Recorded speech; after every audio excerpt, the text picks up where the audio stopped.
at NIT Calicut as assistant professor in mechanical engineering department since August 2019. He's worked at National Institute of Technology, Delhi, in Department of Mechanical Engineering as an assistant professor since in August 2017 to May 2018. He has worked at Center for Solar Energy Technology in Indian Institute of Technology, Jodhpur, Rajasthan as a scientist C, in Indian Institute of Technology, Kanpur, Uttar Pradesh as a senior student research associate. He has published 2 book chapters, 1 book, 7 journal papers, 13 international and 4 conference papers.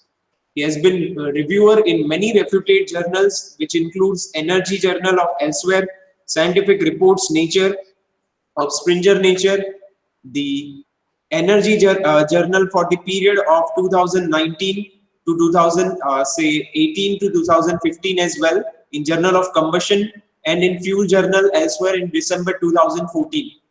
Thank you very much, sir, for accepting our invitation. You can start your session now, sir. Yeah, thank you very much for your kind introduction for me. And thank you for giving me an opportunity to discuss the very interesting topic on multiphase flows, where CFD is used in a phase change problem. So today we are going to discuss about CFD.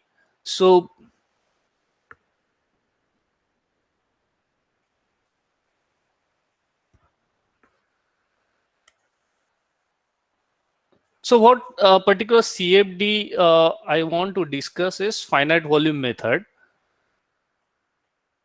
And we'll be discussing about how the multiphase flows are modeled and solved, for example.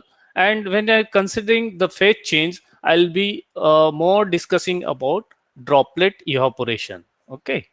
So there can be various types of phase changes like boiling, condensation, solidification, melting. So I will not be focusing on solidification, melting, and so forth, but I'll be more focusing on droplet evaporation phenomena, which generally occurs in a sprays kind of scenario, which sprays are mostly used in our IC engines, gas turbines, okay, which are more used in automotive sectors and your defense sectors. Okay, so there I'll be discussing how this droplet evaporation is modeled in the purview of this multiphase flow.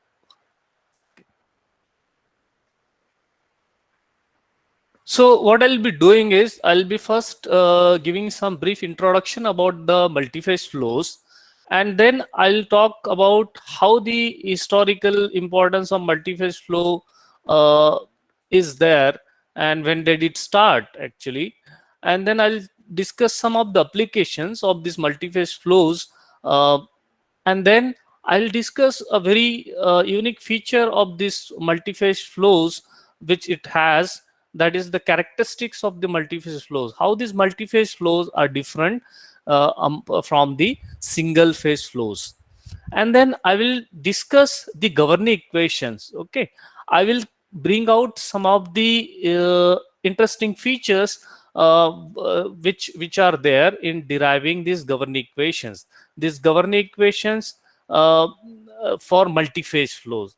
Okay, you must have many cases you must have studied all the derivations for the single phase flow while considering a very infinitesimally small volume, and doing derivations for single phase flow. But when it comes to multi-phase flow, there is a little they are derived on the same ground, but there is little interesting thing to be noted.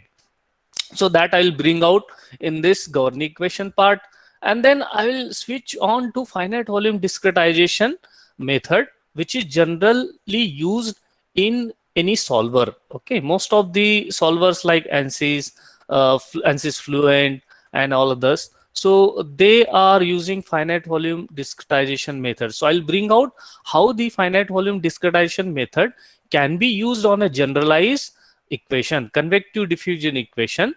So I will just discuss about some convective diffusion equation and how we can use finite volume for this convective diffusion equations, which are nothing but the model equations of these governing equations. They are same.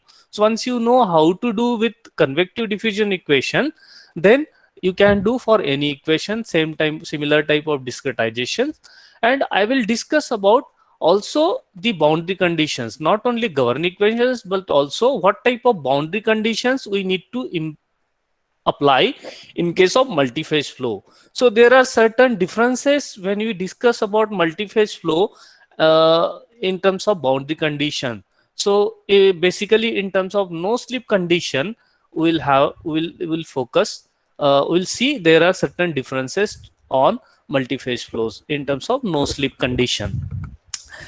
When I'll discuss about this finite volume discretization, then I will also discuss about how to apply boundary condition in a domain. For example, you have this computational domain, then how do you apply the boundary conditions on that? When you discretize a domain, then how do you apply the boundary conditions? So I will just show how the finite volume strategy is used in general to solve these governing equations. And then I'll just give a one algorithm, which is famous algorithm, that is called a simple algorithm to solve the equations. Okay, Navier-Stokes equations. So basically, these will be Navier-Stokes equations.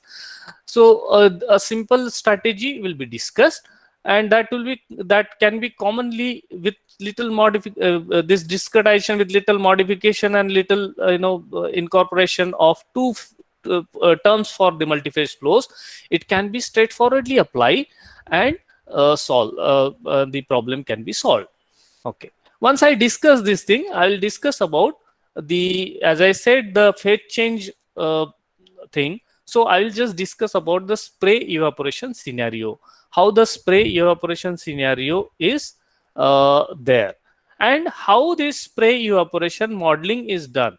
So basically, they in the state of the art, the modeling is a single droplet modeling, and when you model the single droplet evaporation, it is assumed that all other droplets, they are also following the same behavior, and or on every droplet these evaporation models are used, so that we can predict the evaporation rate of these droplets, so that once you get a mixture here, it will have a burning of the fuel and air, and we'll get a combustion here. Okay, in any internal combustion engine devices or gas turbine devices. Now, once we discuss this, there is a elegant theory and the modeling strategies for single droplet evaporation, which makes one model different than the another model. And I will just show you how the different models are used for single droplet evaporation. And I will just again show you how the governing equations of spray evaporation model. So I'll just revisit the same these governing equations, and how these governing equations for spray evaporations are modeled in terms of the source terms being incorporated for spray evaporation. Okay, so that with the passage of time, I will discuss about that and where the spray evaporation terms comes in. So once we get to the governing equations, then I will just show you how the ANSYS Fluent is solving a spray evaporation problem. So for that, in order to focus more on spray evaporation and not to consider many other effects, I just will show you some 1D case for spray evaporation and how it is used, and how the spray evaporation models are compared. And I will just finally give my some concluding remarks on the subject. Okay, so first thing first is, what are multiphase flows? Okay, so multiphase flows are generally nothing but it has a two or more than two distinguishable states or phases. Okay, so states or phases means either it will have a solid, liquid, gaseous phase. So one can have a solid phase, another can have the liquid phase, like that. One can have a liquid phase and another can have gas phase. Okay, but also it for example, like air bubbles in water or suspended solid particles in air. These are some of the examples where you can see two distinguishable states or phases. Okay, so one is a solid phase, another is a, so you can distinguish them easily. So such a scenarios can be called as multi-phase flows.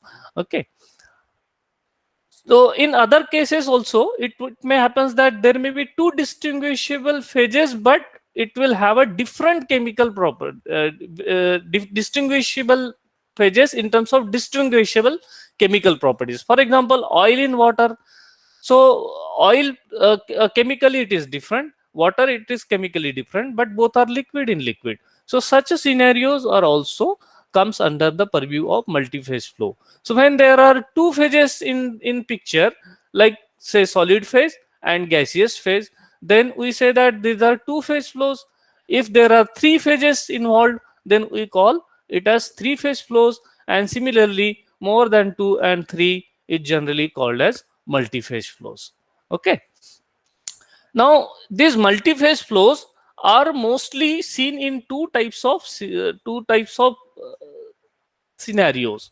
Okay, one scenario you can see is that the fluid one, this whole fluid one can be separated by the whole fluid 2 with a distinguishable interface.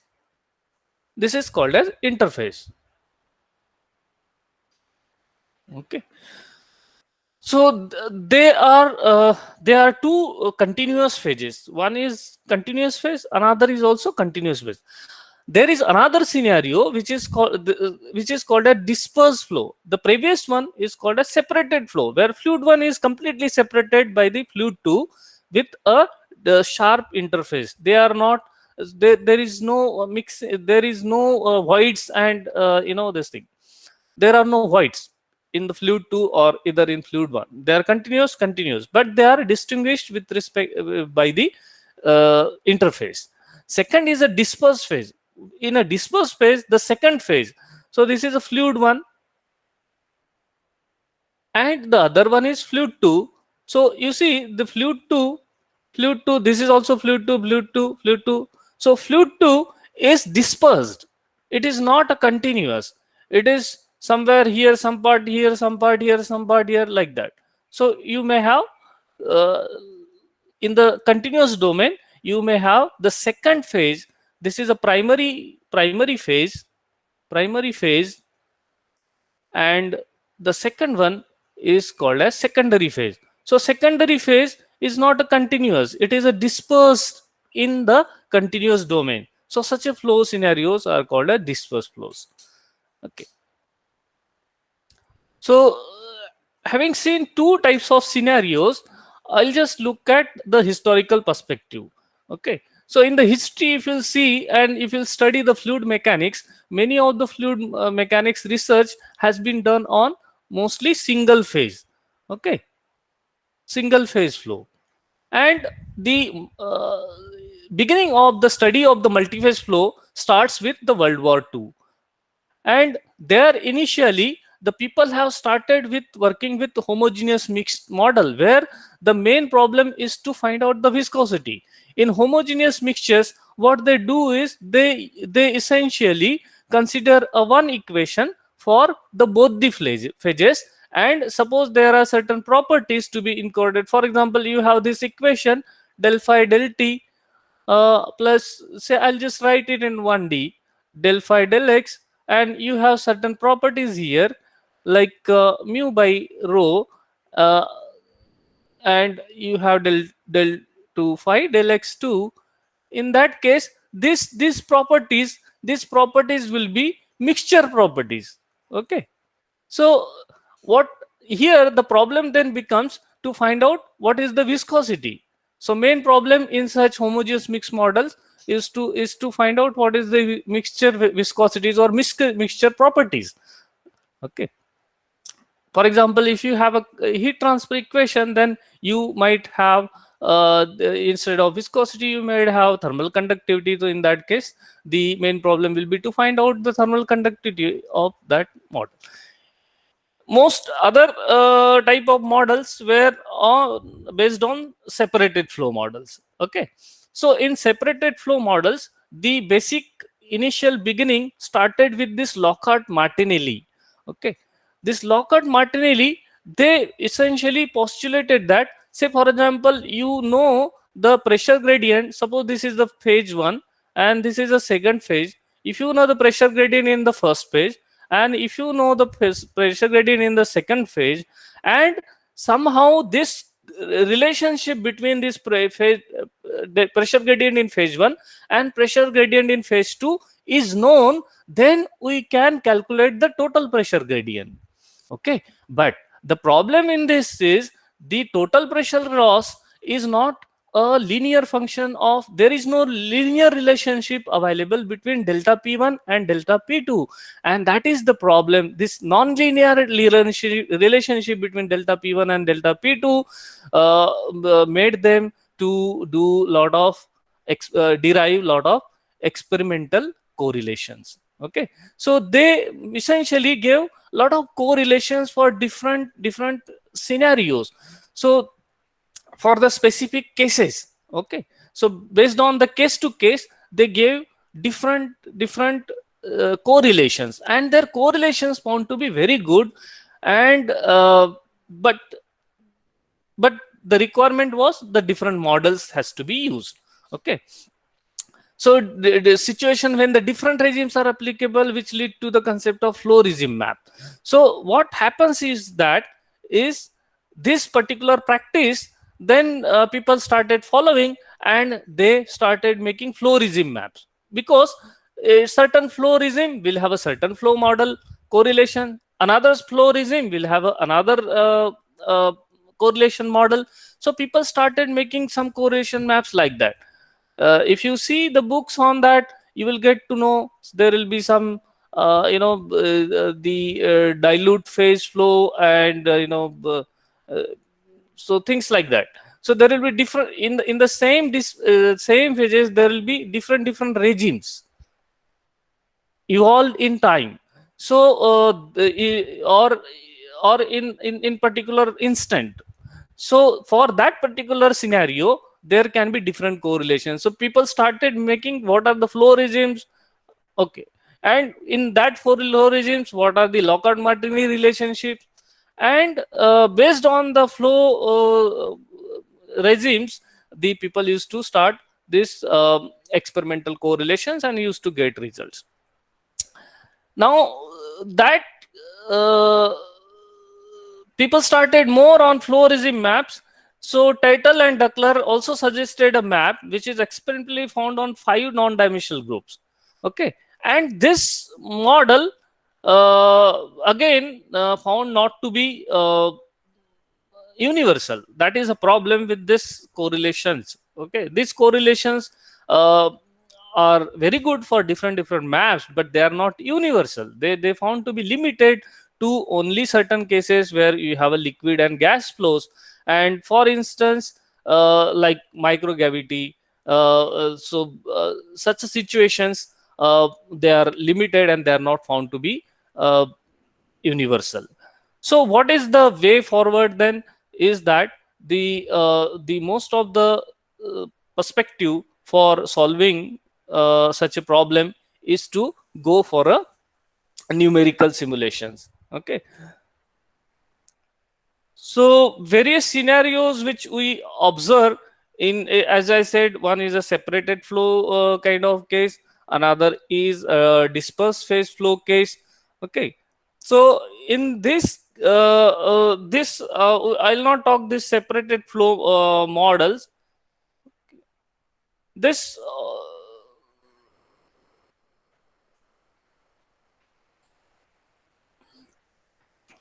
okay, this basically you can also solve using volume of fluid method or any other method. But let us focus more on this dispersed phase type of scenarios, where we'll see that our droplets evaporation and kind of scenario is present. So in these cases, you have your main phase, you have a primary phase, that is primary phase, and primary phase is seen to be a continuous phase. Okay, which is a continuous case. And the secondary phase, it is a dilute case, it is not a continuous, it is a discrete phase. Okay, now based on the amount of their presence, they can be classified as dilute or dense. Okay, so if their density is very high, they are closely packed and many drops are there, and highly packed are there, then we say that they are dense.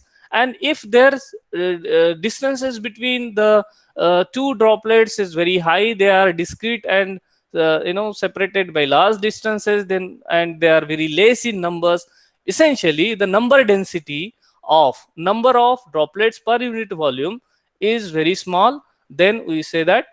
So number density is, number density means number of droplets per unit volume is very small, number density is small, then we say that it is a dilute. And if the number density is very high, then it is called as the dense flow. Now what are the properties with dense flow and discrete dense flow and dilute flow? Now when the dilute flow is there, since their separation between the two is very high, it is unlikely that they will come in contact with each other in the future times. Okay, so there will not be, it will not happen that this droplet and this droplet will collide with each other and form a group, or maybe form a big size of droplet. So such a kind of interactions will be very less in case of dilute cases, and in case of dense cases it may happen that they may interact, because since the droplets are very close to that, they may interact with each other. So there may be having a strong collision, strong interaction between themselves, not only between themselves but also their interaction with the primary phase, Okay, now in case of dilute phase, there is an interaction between the dilute phase, secondary phase and primary phase. But since the density in case of a dense flow, number density is very high, the amount of interaction as compared to the dilute flow will be very high. Okay, in this dispersed phase scenario. Okay, now these scenarios can be seen in your horizontal pipes, in vertical pipes like bubbly flow, slug flow. These are the flow regimes which I have just discussed just in the previous slides. These are the various flow regimes. For these flow regimes, people use various correlations. If they want to solve annular flow, they have Lockhart-Martini correlations. Use those correlations, get pressure loss and the other variables of interest. Similarly, for horizontal pipes, in the horizontal pipe we have in the same pipe we have various single phase liquid, bubbly phase flow, plug flow, different scenario at different x locations. Okay, so for this particular scenario, these correlations are not seen to be universal, and they need to be modeled using CFD. So when you go for a CFD, what do we do is, whenever, suppose this is our domain, so this is our domain, for example. So I'll just make a small introduction. Now suppose this is a domain. So in essentially the partial differential equations, they are valid for full domain. Okay, so in this domain the PDs will be continuous, and they will be under the assumptions of continuum mechanics. They all the PDs will be continuous. So suppose, for example, this is a solution variable, then that solution variable will give you continuous solution, that is XYZ, and maybe in also time.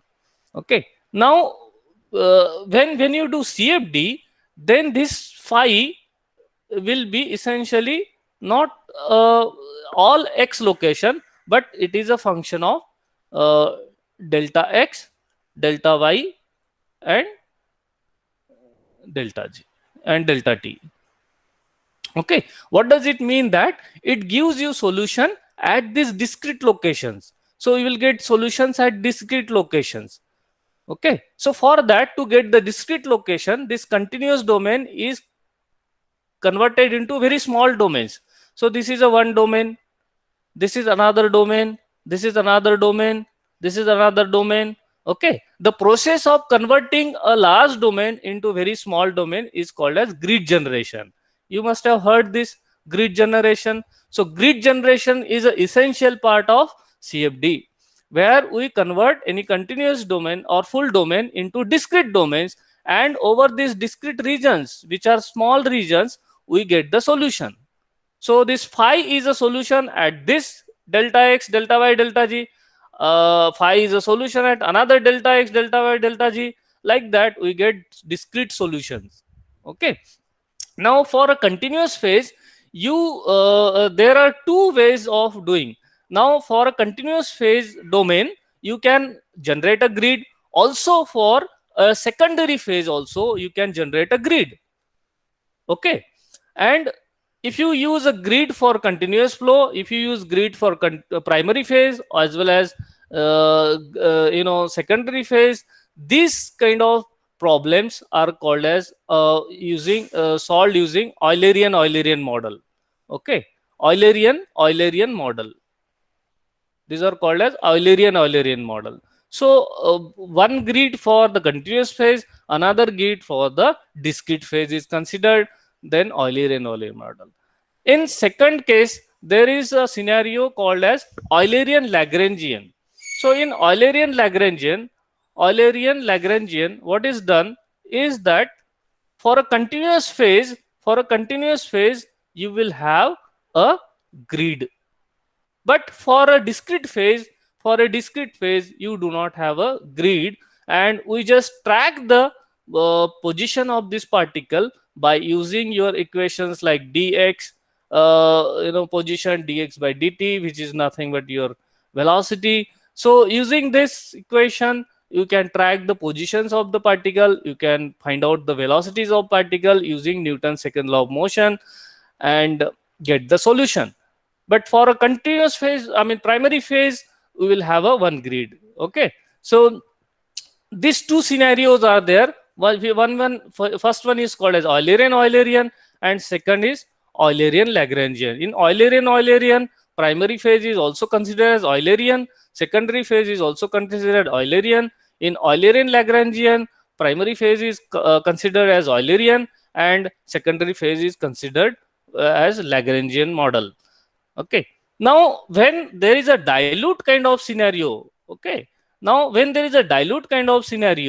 then in that case, this Eulerian Lagrangian model is very good. But when it comes to dense kind of simulation, then your Eulerian model seems to be very good. In the sense, why? Because in Eulerian case, if there are more drops, now these discrete phases actually more closer to us continuous kind of. Okay, this scenario you can say more close to continuous than the dilute case. Okay, so per grid you have many particles. So in a particular grid you will have a sufficient particles, and you can assume that a certain continuum exists in case of dense flow, and then Eulerian model will not fail in such scenario. So that is the reason Eulerian model is very used in dense flow. In dilute flows, Eulerian Lagrangian model is used, because this Lagrangian model, what it does is it solves for every this page. Suppose this is 1, 2, 3, 4 and 5 dispersed drops are there, then this Lagrangian equation will have 5 equations. Suppose this number of drops increases, you see, suppose it becomes very dense flow, then number of drops per volume will increase. And essentially in a Lagrangian case, you will have to solve many equations, and that will be very computationally costlier. So Eulerian Lagrangian models are more favored for dilute cases. Okay. However, present day scenario, with having a very good computers, you can even go for Eulerian Lagrangian model. And for the Eulerian Lagrangian model, the best, present day people preferring Eulerian Lagrangian model, because in case of, suppose you model this secondary phase using Eulerian model, then you get something called as numerical dissipation, numerical dispersion. Okay, numerical dispersion and dissipation.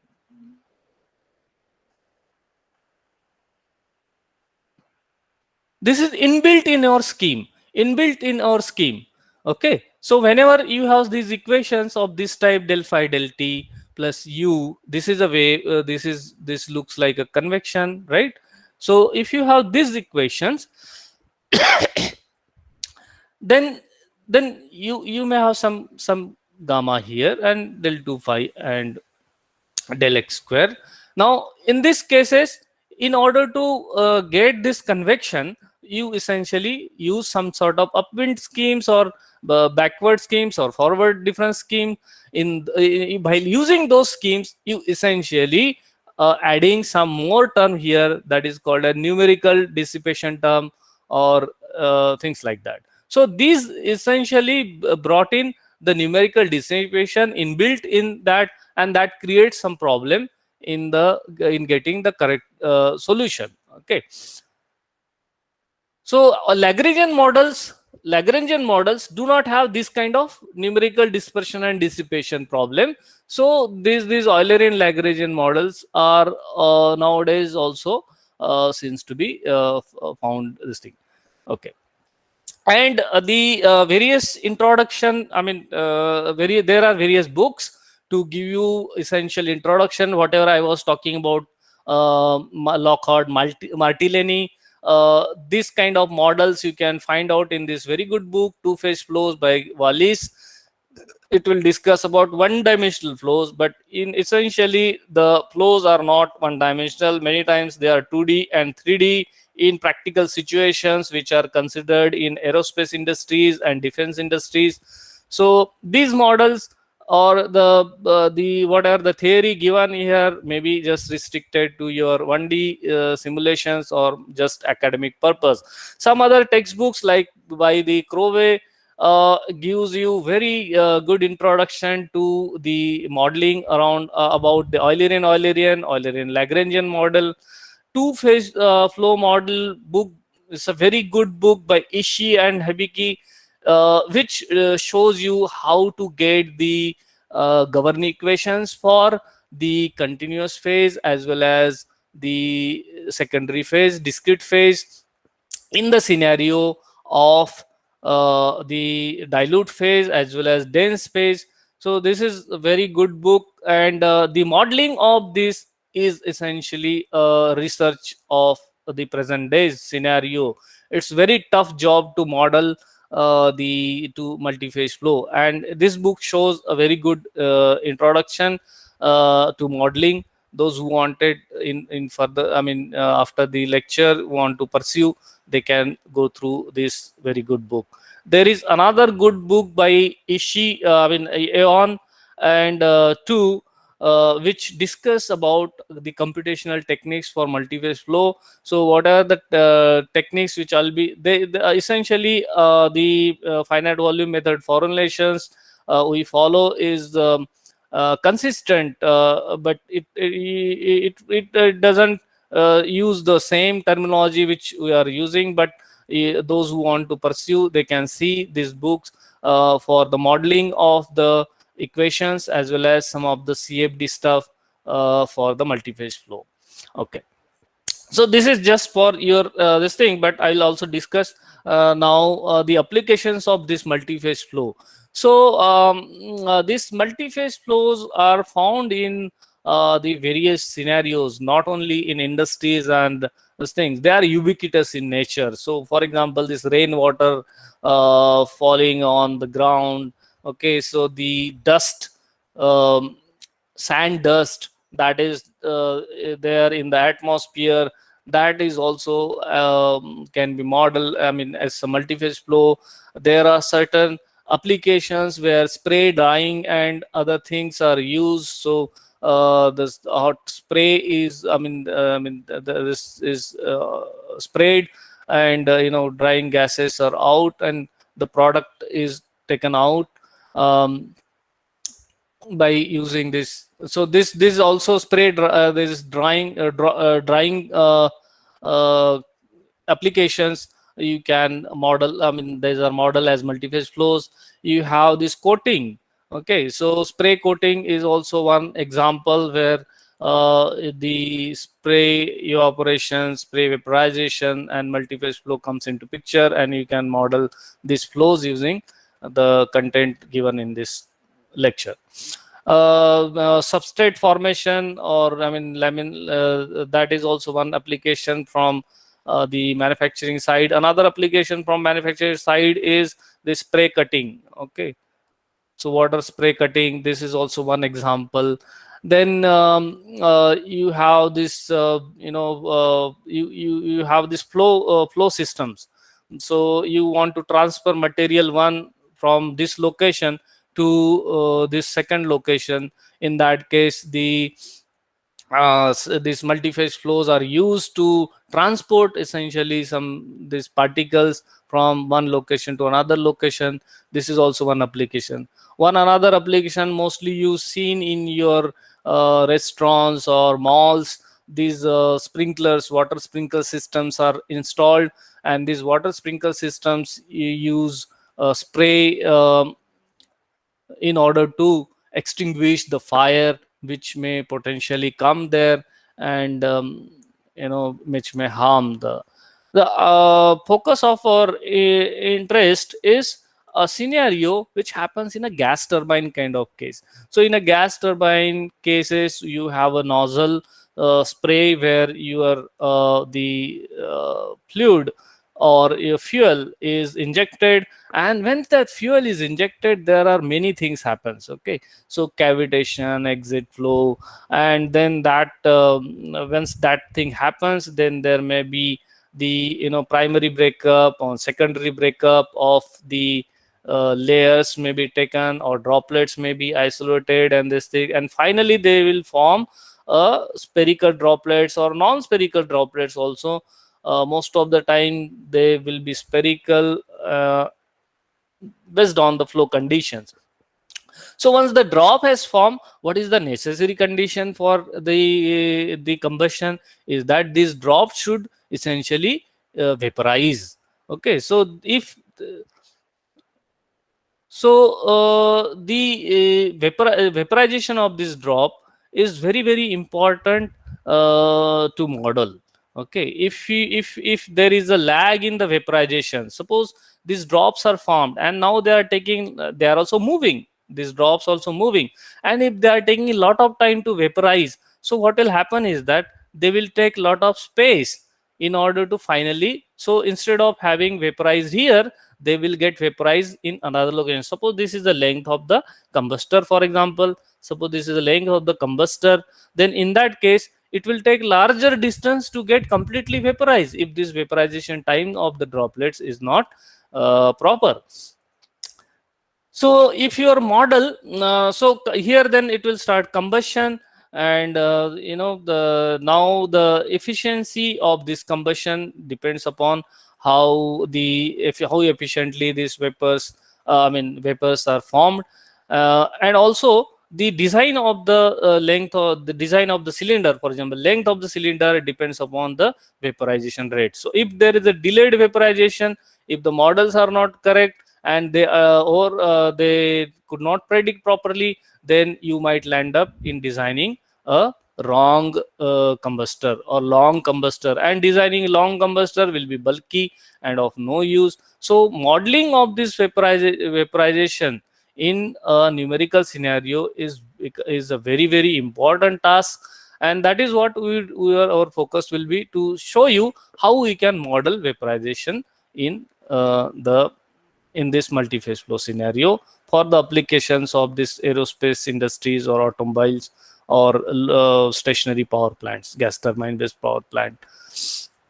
So before going to the derivation of the multi-phase flow equations, let me talk about what are the characteristics of these multi-phase flows, how these multi-phase flows are different than the single phase flow. So what difference you see in this multi-phase flow, as we have also seen. So in cases we had this domain and we had this droplet, for example. So we see that these droplets may at another time they may change their shape.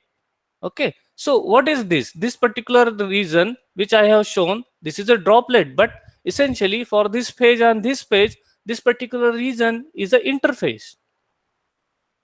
This interface is keep on changing. Okay, so there is a existence of the interface. First thing is existence. It exists in all cases, in all multiphase flows.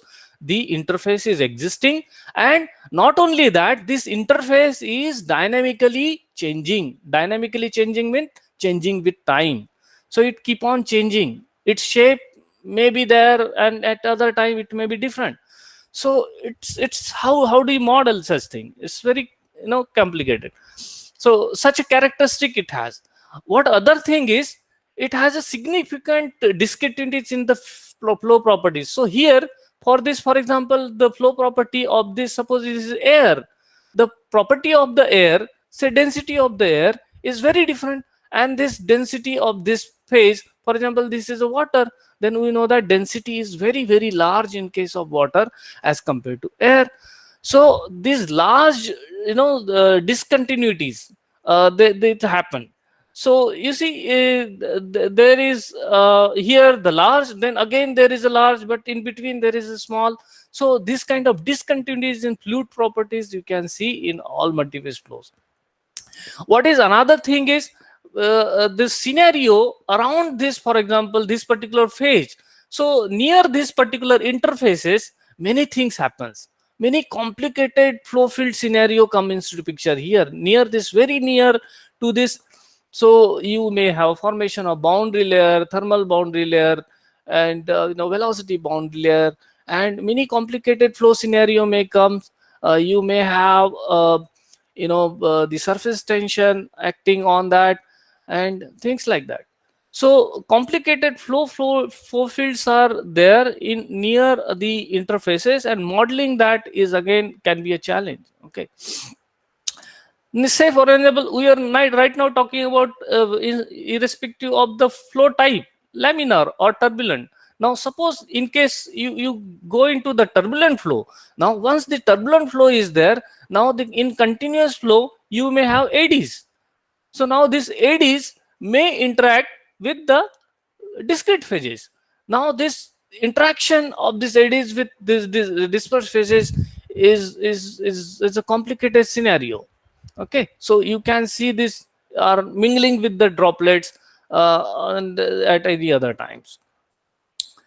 And what other characteristic it has is, irrespective of in both the phases or both the flow scenarios, it can happen that this phase interact with other phase, also other phase is interacting with the first phase. Okay, this secondary phase is interacting, primary phase is interacting with secondary phase, and secondary phase is interacting with primary phase. And what is happening also is that if there is another drop, then this secondary phase is interacting among themselves. Okay, so such a kind of interaction you can see between the phases. And also what is another thing is multi-scale. Okay, what does in multi-scale means?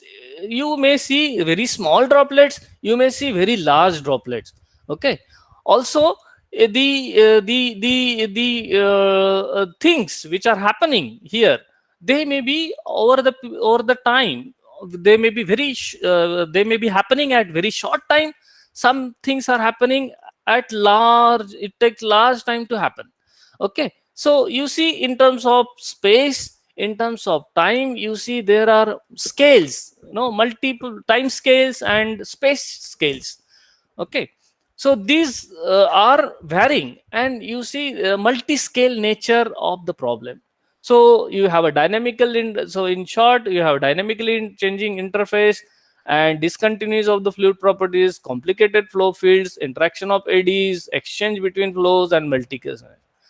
Now, due to the scaling nature of the lab scale model, for example, you have the multiphase flow scenario, and you want to do experiments. So suppose you want to do experiments on multiphase flow. Now when you have a big system, for example, you have this big system. When you do experiment, we try to use a scale model. Okay. Now, in the scale scenario, it is very difficult to do lab scenario. In these cases, maybe you have a droplets of size d1, but what will do when in this experiment, the droplets may be in the same d1. Okay, so it is not scaling down. So scaling down of the big model, this actual devices into models is a problem, lab scale model. So in a future, for the real time problems which are occurred in aerospace industries and defense sectors, what is best scenario is that what one can look at is that to have a good validated and verified CFD models. Okay, validated and verified, that is very important, because CFD is a, to note, CFD is a approximation method to solve the PDs. So we need a validated and verified model. And now for this current scenario, because of these limitations of lab scale models, it seems attractive to go for the computational fluid dynamics softwares. And present day scenario is such that we have very good computers, high speed computers, which can handle this multi-scale natures. It can handle turbulent flow natures. It can handle some sort of complicated flows and discontinuities, and fulfill this complicated characteristics of multiphase flow. So we need see the importance of CFD in that.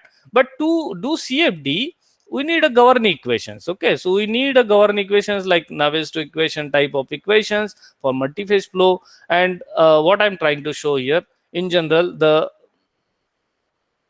derivation of the governing equation for multi-flows is complicated. I will just show you in short next how they are done. Okay, now we have this scenario. We have one phase, and we have another phase, primary phase and secondary phase. Now secondary phase is a discrete phase. Okay, but to model, we can model this as continuous. There is no problem. Okay, but what about this? So this is also assumed that this also will be modeled as a continuum. Okay, so this is also modeled as a continuum.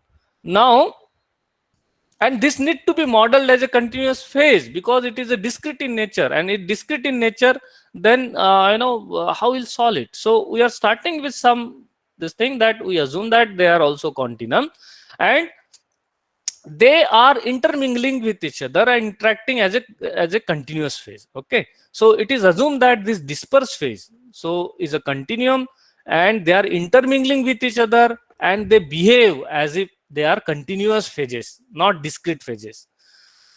So with that case, we can derive the Eulerian kind of two-phase flow equations, one for the first phase and another for the governing equations PDs for the continuum phase, and that is what we wanted to show here.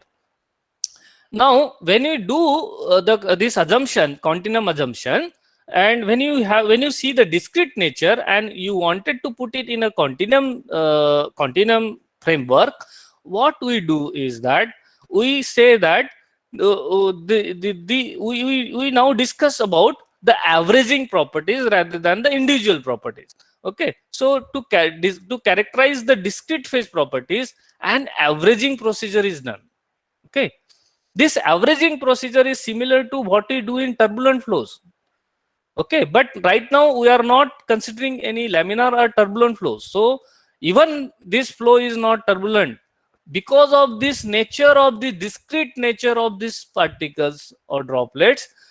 We need to put them into continuum assumption. We are discussing about the averaging procedures. Now there are different types of averaging methods. One is a time averaging, one other called a space averaging, and ensemble averaging. Time averaging, we take data at different times and then we average it by total time that we get the time average value of that. In volume average, volume average on we average on the length of the domain, and in case of ensemble average, which is most likely used, is these are different realizations. Okay, so in first realization we note down the values, in second realization we note down the values. So these are like number of experiments. So this is experiment number 1, experiment number 2, experiment 3, and then we average these values. Okay, so this is called as ensemble average, and these averages are most widely used. So you can have essentially 3 varieties of averaging. So if you do averaging of this discrete nature of the particles to bring them into continuum assumptions, there now averaging properties are not local properties. Averaging properties are their global properties. Okay, but if you want local properties, this local nature of the droplets is lost. Okay, now to bring in those local nature, whatever the loss is there in the local nature. Okay, local nature is lost.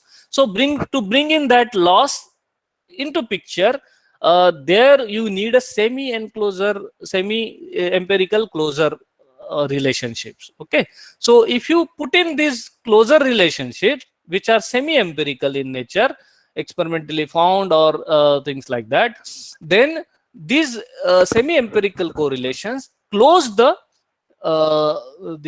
lost information due to averaging and fulfill our objective.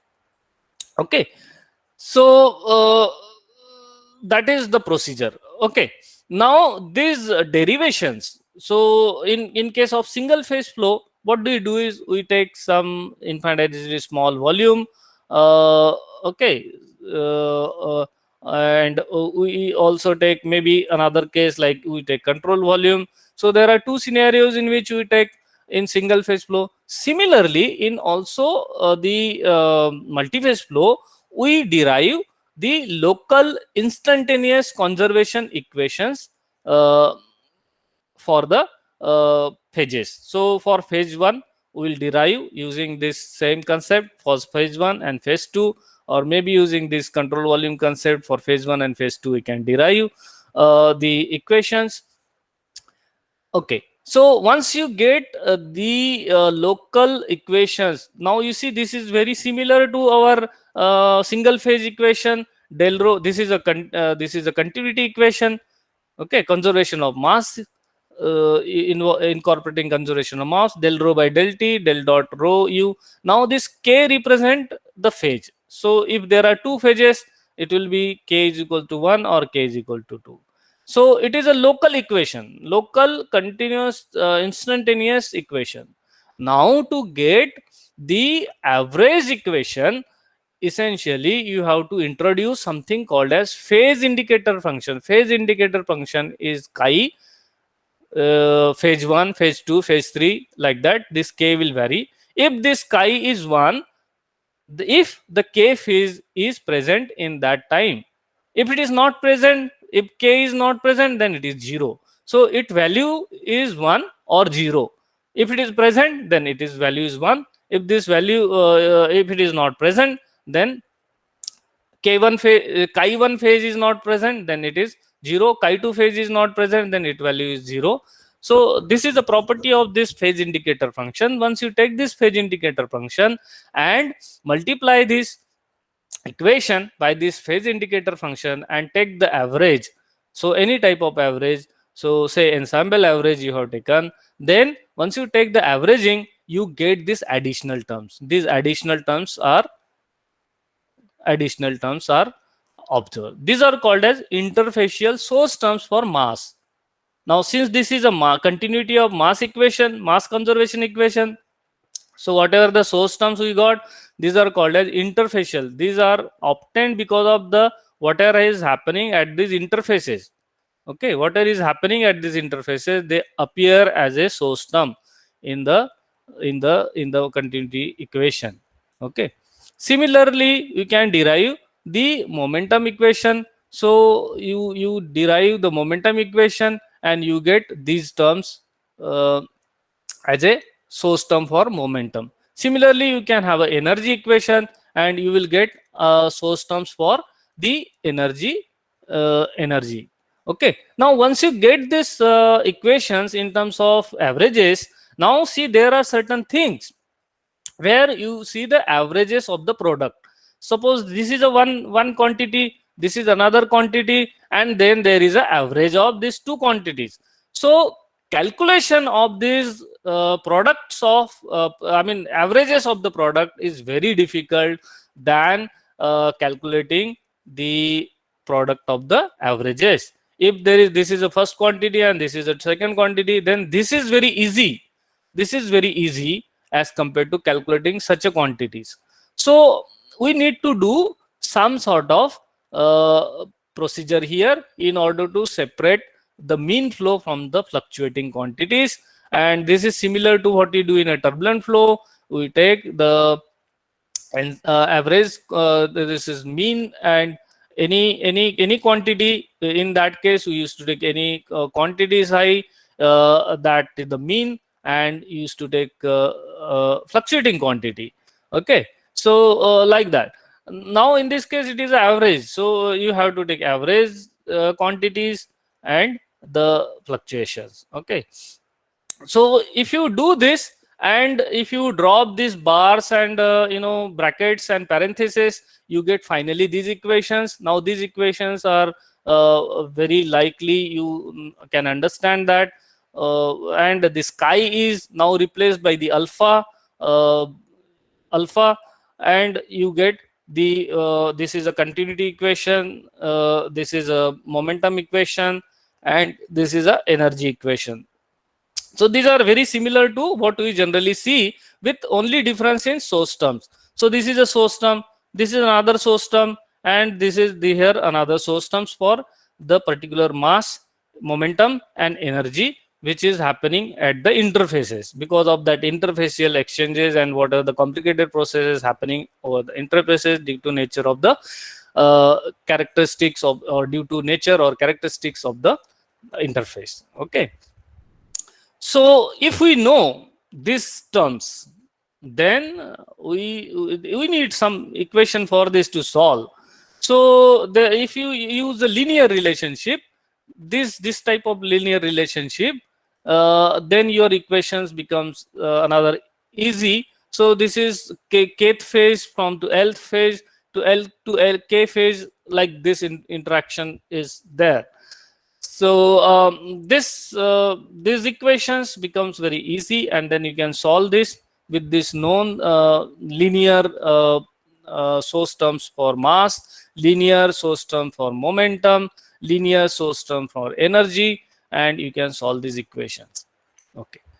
Now these equations, what are the equations I have showed you? These equations are for both the phases, phase 1 and phase 2. Now there can be another models where we can say that instead of having two different phases, 1 and 2, they are the same phase. So we say that this is a mixture. Let us say that there is a mixture of this phase, and instead of solving two separate equation, for one phase we get one set of mass and momentum and energy, and two for mass, momentum, energy in case of previous models. In these models we used to get for first phase mass, momentum, and energy equation. Similarly, mass continuity of mass, momentum equation, and energy equation for second phase. Now there is another scenario which is called a mixture model, where we do not consider two separate sets of equations for two phases or more than two phases, but what we say that they are the mixture, both the phases having a mixture, and then we solve the equation for the mixtures. Okay, so like this you can solve for the mixture phase. M denotes mixture. So this is a mixture continuity equation, this is a mixture momentum equation, this is a equation for energy for the mixture, and here the mixture velocity, the mixture density, mixture viscosity, mixture thermal conductivity, mixture velocity, mixture energy, these are defined as a sum of products of alpha k, rho k. In case of rho, in case of mu, it is alpha k, rho k. So you have to sum product of all the phases. So alpha 1, mu 1 plus alpha 2, mu 2, and based on that. So this will give you the mixture viscosity. Similarly, thermal conductivity, similarly, mixture velocity. So you can solve this for mixture and get the properties, and you can also get the individual phase velocities. Suppose you get the mixture velocity from this, then you can calculate this, the individual phase velocities, and like that. So this is another model. The third model, which is used in Eulerian Lagrangian approach. So the derivation which is shown previously, that for the first phase you may have mass, you may have momentum, and you have energy equation as shown in other cases. But in this case, the Lagrangian model, that secondary phase is doesn't consider any grid, and just we track the droplets. So we just trajectories of the particulates are calculated, and we solve this momentum equation. So this is Newton's second law of motion. Force is equal to mass into acceleration. So this is the total derivative, and so we have just differential equations. We solve this differential equation in order to get the velocity of the droplet. For example, v instantaneous of the droplet, and we another solve the mass of the droplet. What is the mass of the droplet with source term, and what is the temperature of the particle or droplet. So we solve these equations along with the mass, momentum, energy equations we derived previously. For second cases, we know the velocities. We find out the mass of the particle, temperature of the particle, needed properties, and also we can track that by using your distance function dt by dt, by knowing. So we can track the location of the droplet by knowing their velocity. We can find their position, and so this Lagrangian model has these equations to be solved along with that. That is the point to be noted. Okay, now what are the boundary conditions generally come in this cases? So what happens is that so say most of the cases we may have these kind of scenarios. Okay, I'm not talking about symmetry and periodic cases. That also can be handled by knowing the Neumann or Dirichlet type of boundary condition. They can similarly be handled like that. But let us say this is a wall 1 and wall 2 scenario, and you have the inlet and you have the outlet scenario. Now in inlet cases, suppose you have a mixture model. So if you are having a mixture model, then at inlet your mixture velocity will be whatever the given velocity in the at the inlet. Okay, similarly, now this is a u is a x component of the velocity, so y component of the velocity vm will be, and other component, third component, if it is a that will be 0. That is what it is meant. Suppose it is Eulerian kind of model, then in that cases, instead of mixture properties, you have to give what is a alpha 1. Suppose there are two phases, what is alpha 2, so that value will be given.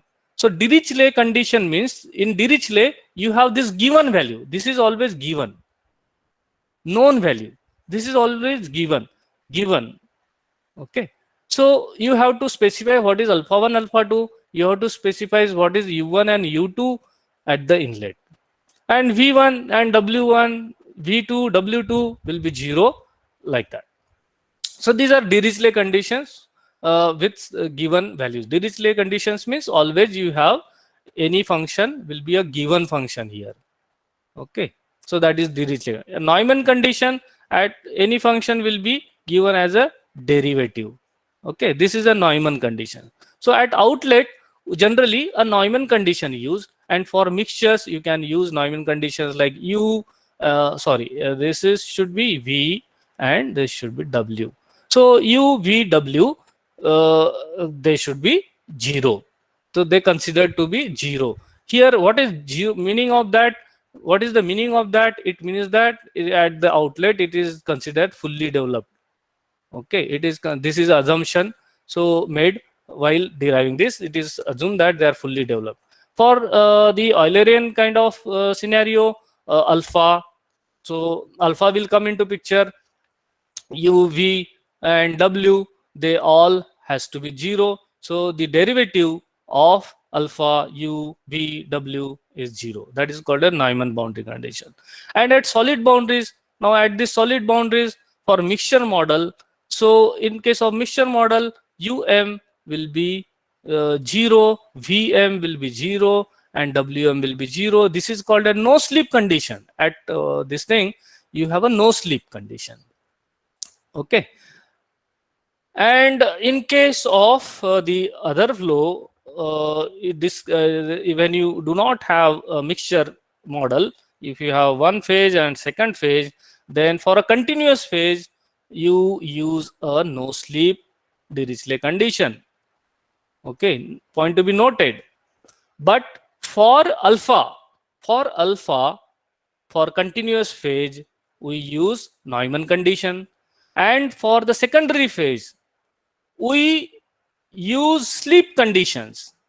Whatever value of UD is there, whatever the value of wall is there, if any motion, so that UD wall has to be specified, VD wall has to be specified, and WD wall has to be specified for dispersed phase. So this is for dispersed phase, this is very important to note.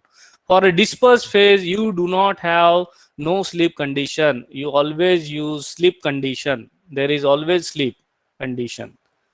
Otherwise, if you give no slip condition, the droplets will not be moving, droplets will not be interacting, droplets will not be bouncing back.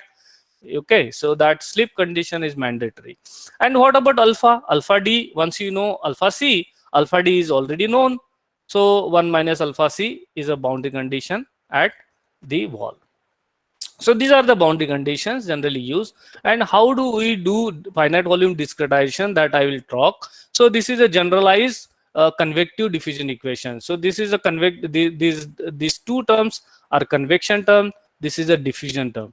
This is a transient term. Okay, and this is the special convection, and this is a diffusion term. So this is generally a convection diffusion equation. This is similar to what we have seen. Now phi can be represented by alpha rho like that. So phi in first case you can replace phi by rho, rho u like that, and can be k, and you get the similar type of equations. Okay, so similar nature of equations. So let us discuss the finite volume method for such a problems. So when you have this governing equation, so this is your, for example, this is the governing equation of this form: del phi by del t, del dot u phi is equals to alpha del dot del gradient of phi. Then in that case, in CFD, first thing first to do is integrate. These equations are volume integrated. So you see, we have volume integrated here. So this term also need to be volume integrated. Okay. So this term is also volume integrated. This term is also volume integrated. Now we want to convert these volume integral terms into the space integral term. Okay, control space. So there is a theorem called Gauss divergence theorem, which is shown like this. So we use that property and convert this volume integral into surface integral. We convert this volume into surface integral, we get these equations. Okay, and since this integral can be taken inside, because these properties are del phi has no effect, del t is constant, it's not moving with time. I mean the reference frame is fixed. So in that cases, this can be taken inside. And we can write this equation in this form, n equals to 0. Okay, so this is first is a transient term, and this is a convective term, and this is a diffusion term. So let us see how we do finite volume discretization of this term. So now these are integral equations. Okay, so in CFD finite volume method, we always solve integral equations, not these equations. We convert these equations into integral equations. That is the point to be remembered. And these integral equations are then solved. So for the first term, for example, this first term, so this particular integral, this particular integral over this particular cell, for example, for this particular cell is nothing but the average of phi. Volume integral of phi dv is nothing but the average of that phi, and represented as the phi phi. Phi p value is the average value over this whole domain. This is a cell, one cell. So phi p delta v, this is a volume. Okay, delta volume. So phi p delta volume, this can be converted as, this can be written as phi p del v.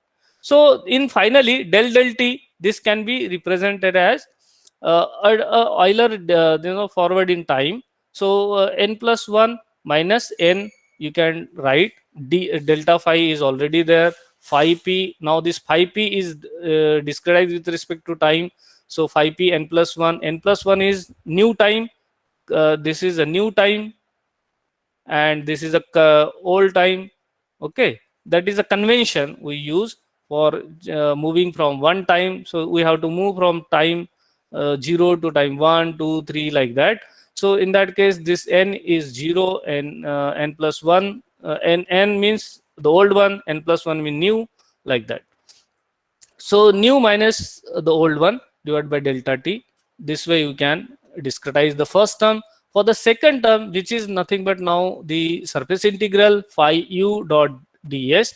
So we have to take a surface integral at all the surfaces. So say for example, you are looking at this face. We have this one face, we have this one face, we have this another face, we have this another face. So we have 4 faces. For example, in 2D cases. In 3D cases, we will have more than that. So for say for example, you are taking integral at this. So surface integral of phi u dot ds is at those surfaces, at E surface, at W surface, at N surface, at S surface.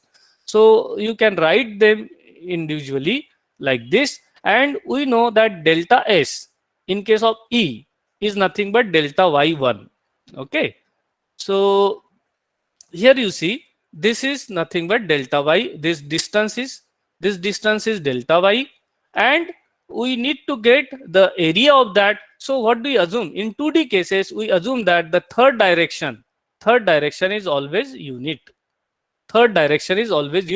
So delta y multiplied by 1 will be the surface area, and the sign of the surface area, since we have the in the flow direction, your normal is in flow direction. In this case, the normal is in the reverse direction. So we can see those changes by the notation. So delta y into 1 I cap, delta y into 1 minus I cap gives the area at east face, that is the front face, and the west face.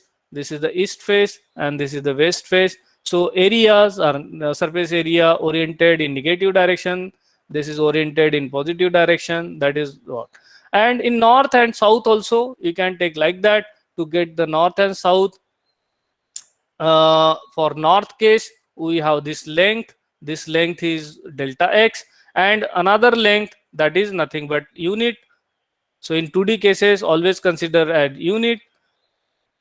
So area vectors are like that, and when you substitute them, you can get these equations. Okay, so these equations you can get. So you have already integrated them. So phi u integrated is nothing but phi u, average phi u at that E point, at now at this phase, whatever the average total average on this, I mean average on this face is calculated at this point E. So that phi u E and that surface area vector phi u W, similarly phi u W like that, and you get this equation. Okay, now we represent these equations like this. So phi and u E surface area, that is written as F. So UE delta y Fe, UW delta y is written as FW, Vn delta x represented by Fn, and similarly. So phi E, phi W, phi N, phi S. You remember this phi is what? Phi is our this phi. Okay. And this is another variable. This is called as convective variable. Okay, this is your flow variable, and this is your convective variable. Okay, this indicates what is the flow direction in which that your del phi del x is going. So suppose you have u del phi del x, it shows what is in this del phi del x is in which this direction, u direction. So you have to identify these variables. So those variables goes in Fe. Okay, and phi variable remains there.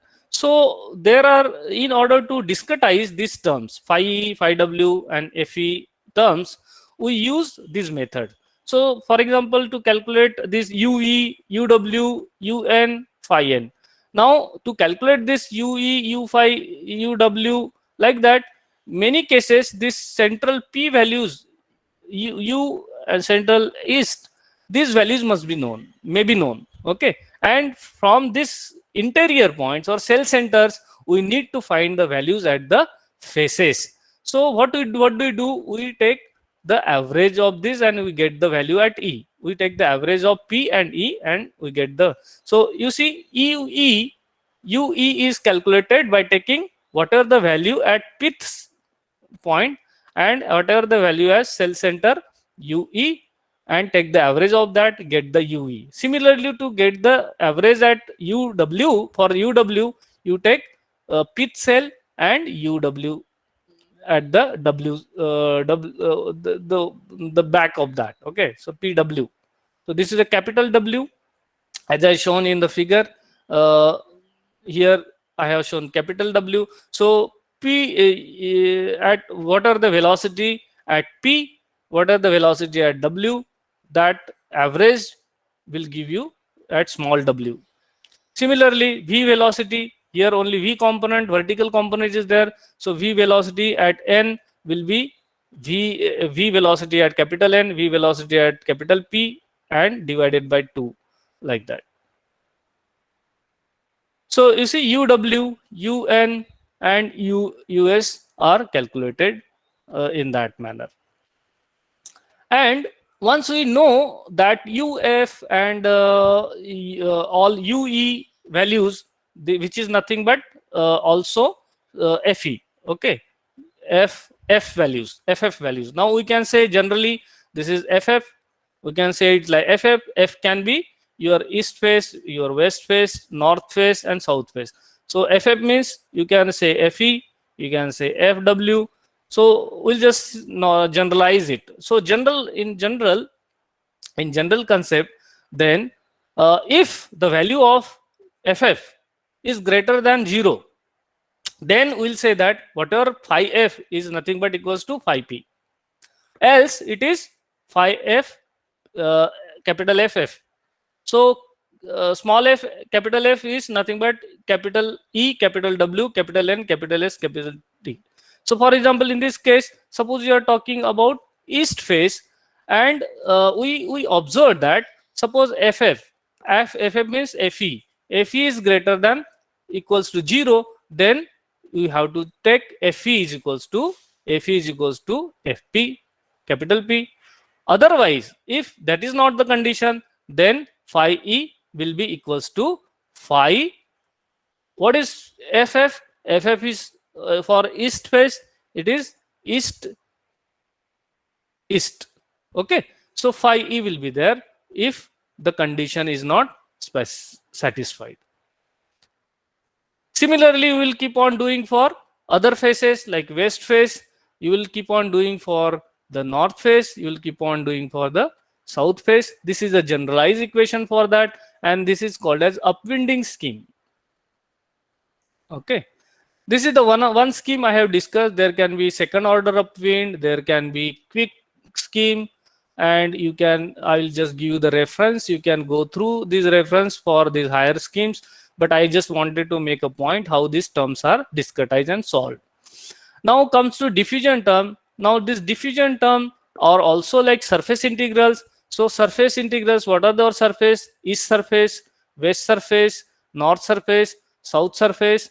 Everywhere we are doing this discretization, integration. Now here we write this gradient of phi east, then delta s east.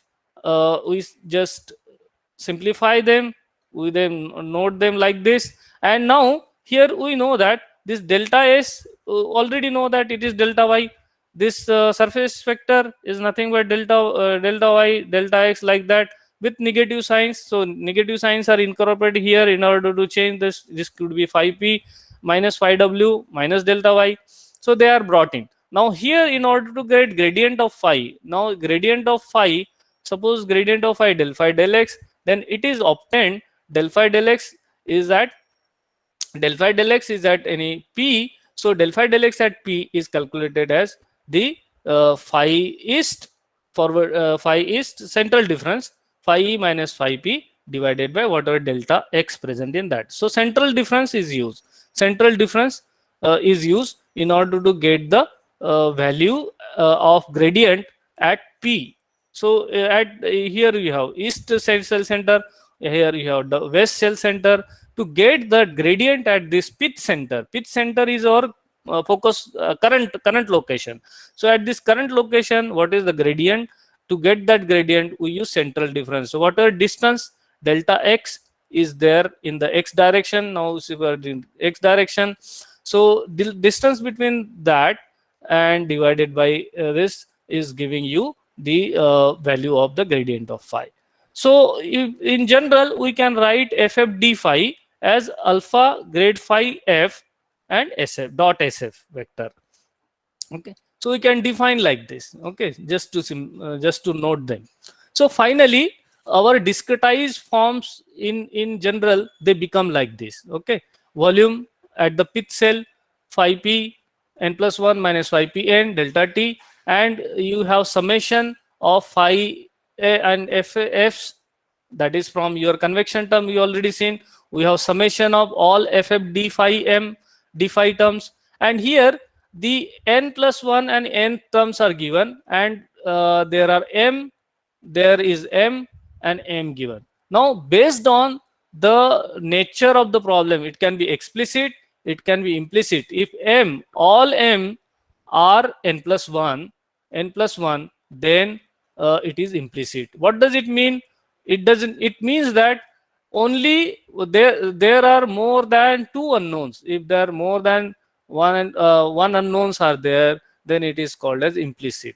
Okay, and in explicit cases, we have only one unknown and all other knowns. So if you replace m by n, n means old values, known values, that is old values, and this is unknown means new values. So to get the new values, we will have all known values. In that case, we say that it is an explicit scheme. Otherwise, if you have more than one unknown, if m is replaced by n plus 1, then this becomes implicit. What does it mean by explicit and implicit? Explicit is there, then you can directly calculate the value of phi p, but when it is implicit, it means that we have to solve these equations. These may be many equations. Okay, so these equations you have to solve simultaneously. We have to solve for every point that grid points, we have to solve simultaneously. So we have to do some sort of iterative method and things like that. So that is the meaning of implicit. In explicit, we do not need to solve simultaneously these equations. and we can directly get the answer. But explicit have a delta t limitation, stability problem, and implicit schemes do not have stability problems. So delta t restrictions like current number, these do not come into picture, which comes for explicit schemes. So implicit schemes are mostly used in CFD. Okay, now with this, how to get it for discretization for irrespective of staggered grid and collocated grid. If you imply staggered grid and collocated grid schemes, you will get little modifications and you can get those. And how do you apply boundary conditions? For example, this is a domain. Okay, this inner is a domain.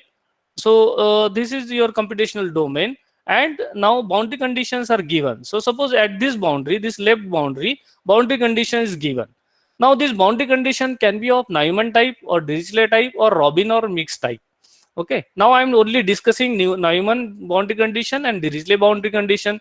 So suppose a Neumann boundary condition is there, it means that del phi del y is equals to q naught. This is the condition given over here. Then here what will say that this is interior point int and this is a fictitious point. So to apply boundary condition, we have to consider a layer of fictitious cells around the boundary. Okay, so these are all fictitious cells. So that is one important thing you have to remember. Whenever you want to apply boundary condition, you have to consider a layer of fictitious cells. And once you use fictitious cells, so whatever the value here, you will say fictitious. So phi interior, so what do? You take phi interior minus phi fict delta y is equals to q naught. This will give us the value of phi fict like this. And suppose the homogeneous condition is there, so you have to just simply say equals to 0. So phi fict will be equals to phi int because q naught is 0. So phi fict will become phi int at n plus 1. Remember this n plus 1. Always boundary conditions are given at n plus 1. They will never be nth level values. They will be always n plus 1 value.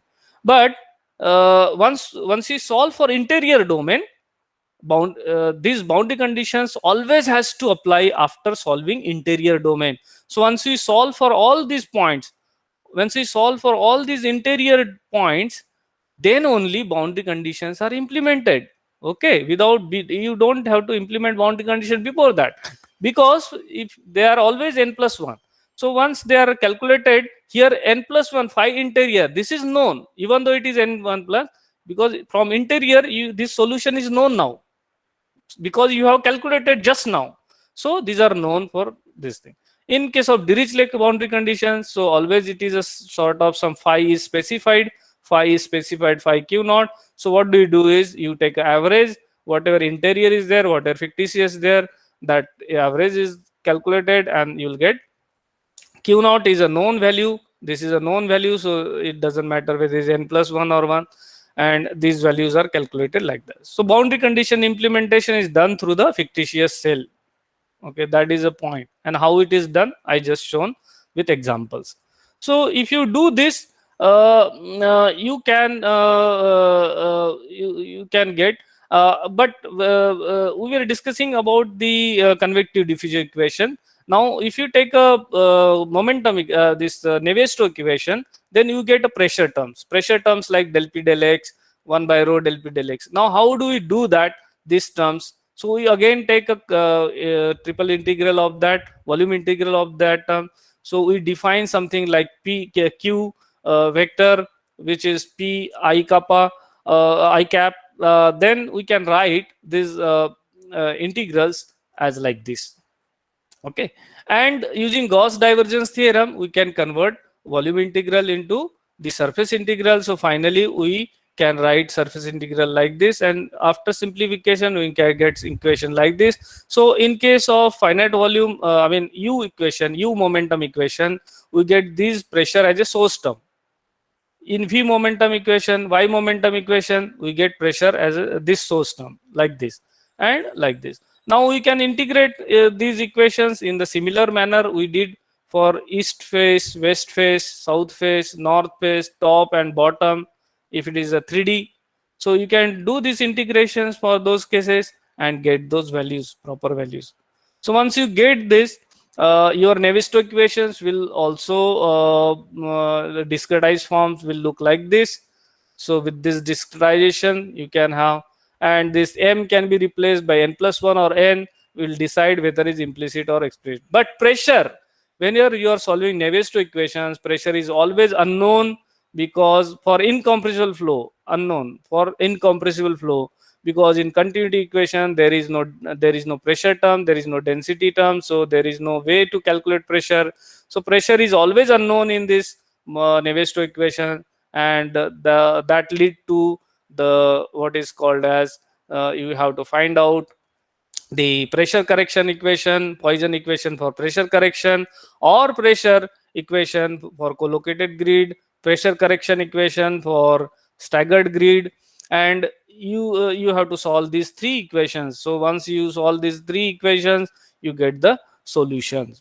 Okay, that is called. I mean, you get the solution in that sense. Okay, and Sorry to interrupt, sir, you but you we are you have this pressure velocity decoupling, that you can remove that decoupling by staggered grid. In case of collocated grid, that pressure velocity pressure velocity decoupling is done through something called as some fix called as momentum interpolation, and it doesn't show any problem with that. So all the, what does it mean? That, I mean, you have suppose these cells, then your interior cells should depend upon the so velocity at this point only depend upon the outside pressure. So that is a scene is a problem. So velocities at this point should be connected with the pressure at this point, at this cell, along with the neighbor cell. So then that situation is a coupled. Otherwise, if they are not in relationship with each other, then they are decoupled with each other. So that is done through this staggering or collocated stagger grid. Mostly that decoupling is maintained with this, but stagger grids are very complicated for complicated problems. And collocated grids are mostly favored in the CFD solutions. So if you solve this, the your simple algorithm will look like this. You have to solve the momentum equation separately for each hello, sir. phases. Am I audible? Yeah, I Actually, sir, think we are I'm. running out of time, sir. Yeah. So how much time should I finish now, or If you have any concluding remarks, you can make that, sir. No issue. okay? So I'll just take maybe just 5 to 10 minutes, No and issue. I'll just bring into that.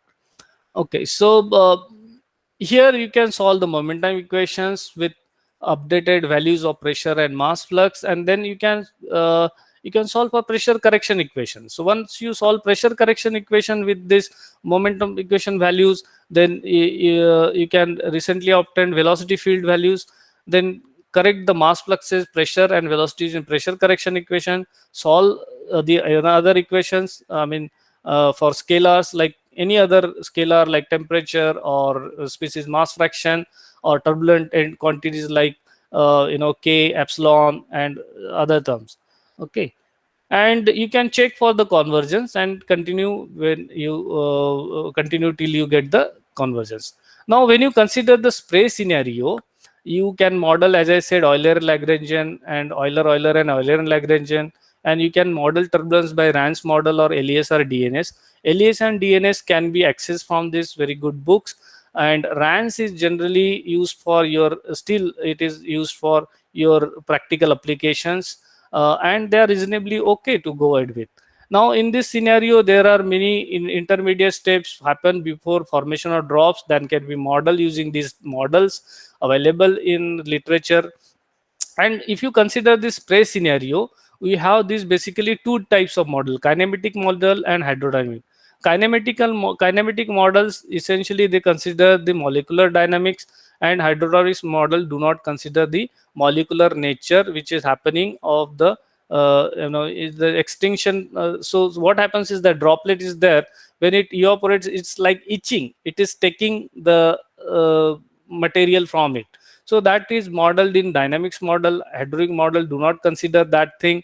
And hydronic models can have, suppose we have this droplet phase, then this is a liquid phase, and there will be a gaseous phase. So there are certain models for this, there are certain model for this. So you have two separate models for that kind of scenarios. So single droplet liquid phase, you have constant droplet temperature models, infinite liquid models, spherical symmetry models. So what does it mean? That inside a droplet you can assume that the temperature is constant over a space and time. In second scenario, you can consider that temperature is varying with respect to space and time. And not only that, there is a recirculation inside the droplet. Okay, so three scenarios can be considered. And there can be other models like vortex. So stream function vorticity models can be used to model that. You can use Navier-Stokes equations. These two models are very complicated, time consuming. So still 2 to 4 models are used in CFD. In case of gas phase model, we use mostly classical model, which says that in the droplet and near the droplet there is a saturation of the vapor. Saturation of the vapor is the meaning of the saturation of vapor is that whatever the diffusion, fuel diffusion rate is there, that is nothing but the evaporation rate of the fuel. So there are other models of Ambregon, Sirignano, ABEC, and non-equilibrium model, which correct the situation. In case of Abramson-Sirignano, they consider over the droplet. Very near that you have boundary layer effect. So that boundary layer effects are considered. Au and Abel not only consider boundary layer effect, they consider thermal effect, thermal boundary layer, as well as mass boundary layer, and just a modification of Abramson model is a Au model. Non-equilibrium cases, they do not consider equilibrium near the phase. So here there is a equilibrium considered. In case of classical model, non-classical model do not consider non-equilibrium, and they use the kinematic models like Langmuir more kind of models. And in classical models, we can calculate the species mass fraction using Clapeyron equations, Clausius-Clapeyron equations type. So that is not possible with non-equilibrium model.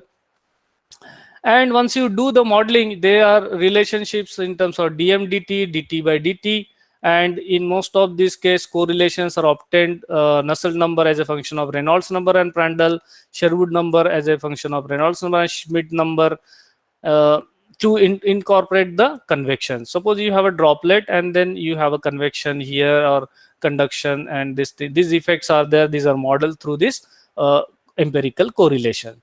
So in this scenario, you may get these equations: continuity of mass, momentum, energy, and species mass fraction. And in these cases, you get in energy, you get sensible heating of droplet, latent heat of droplet. So these source terms will come into picture, and you will be able to solve these equations. Okay.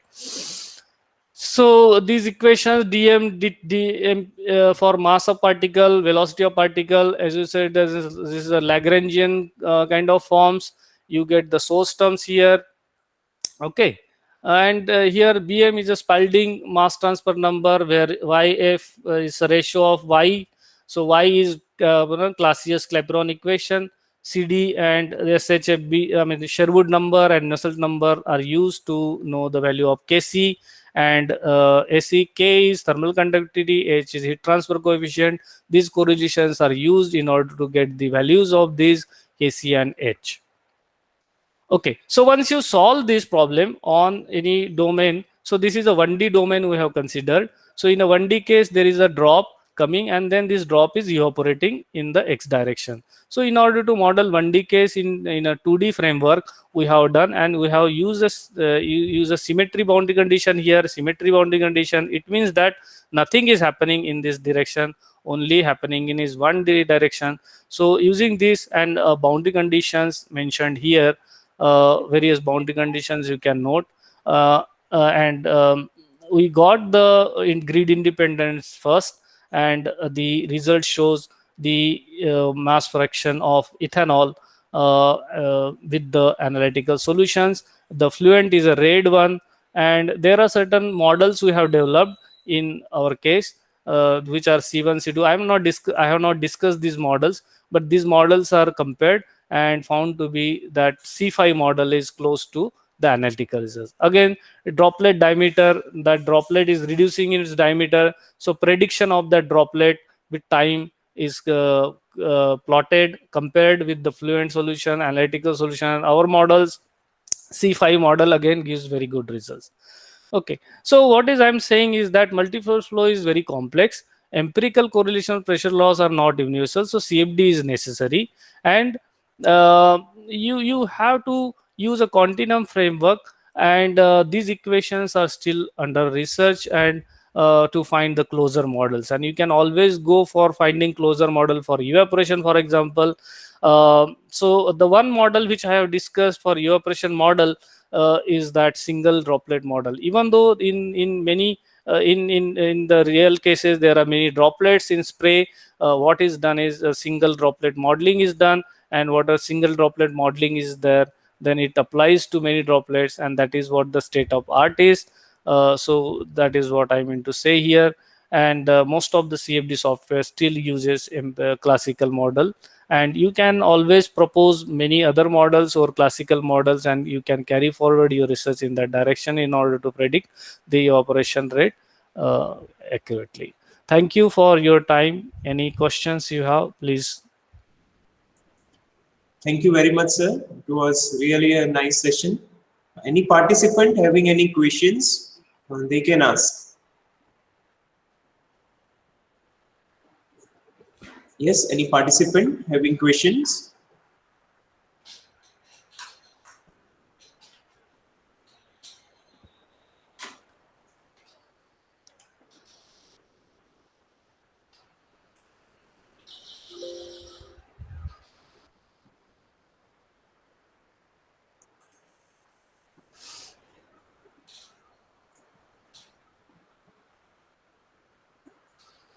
I just want to ask you, sir, one thing, that you Yeah, have please. explained simple algorithm.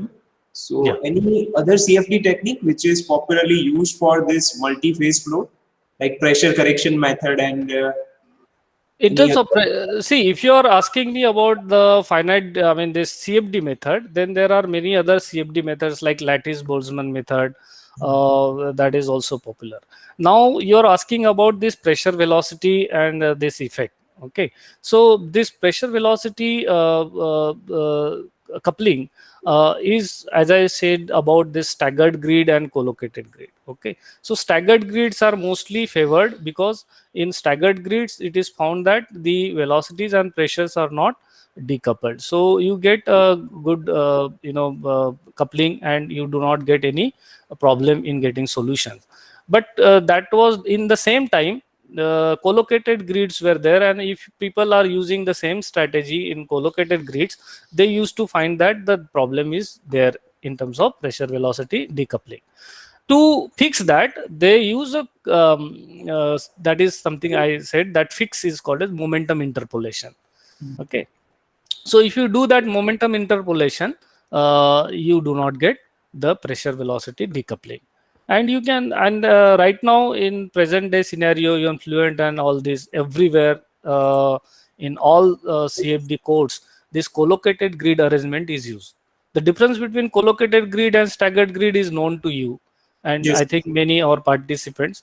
The all the flow variables in case of collocated grid are calculated at the cell center, and in case of staggered grid, only pressure is at cell center, but the velocities are always calculated at their respective phase centers. Okay. Okay. Thank you. Thank you very much, sir. Yeah, welcome. Okay, so on behalf of Mechanical Engineering Department, ADIT, I thank you very much, sir, for accepting the invitation and delivering such a wonderful talk regarding It's my CFD pleasure. analysis of multi-phase flows. You have covered it very nicely, sir. You have explained that FEM, which is a really important discretization techniques, nicely, and the other fundamentals related with multi-phase flow, such as their applications of multi-phase flow, the fundamental governing equations in this particular domain. So thank you very much, sir, for sparing your valuable time. Thank you. It's my pleasure. Thank you. Yeah. See you next time also. Sure, sure, Yeah. sure. Thank you, Maharshi. Thank you. Thank you very much, sir. See you. Bye bye.